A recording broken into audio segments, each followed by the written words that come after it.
Баршаңызға сәлем. Біз бүгін лимон қосылған судың пайдасы жайында айтатын боламыз. Судың адам ағзасына қаншалықты пайдалы екені бұрыннан ақ белгілі. Диетолог мамандар су диетасына сәйкес күн сайын аш қарынға бір стақан таза су ішу керектігін айтады.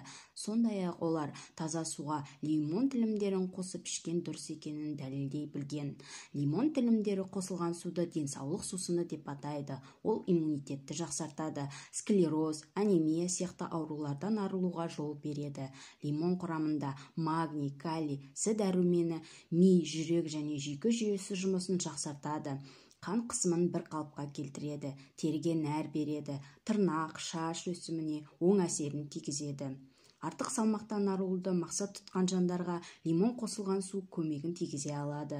Лимон шырынының құрамында пектин асқорыту жүйесін жақсартып, артық салмақтан арылуға жол береді. Ол үшін күнделікті бір стақан лимон қосылған суды 3 мәрте қабылдау керек.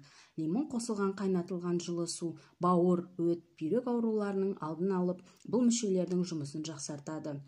Ағзаны зиянды қалдықтардан арылтады. Қан құрамындағы токсиндерден арылтып, терідегі пигментті дақтардың көзін жояды. Безеу, секпіл, әжімнің түсуіне жол бермейді. Теріні тазалап, оны ағартады. Күнделікті таңертең аш қарынға қабылдаған лимон қосылған су жүйке жүйесінің жұмысын бір қалыпқа келтіріп, бойға күш-қуат пен сергектік береді.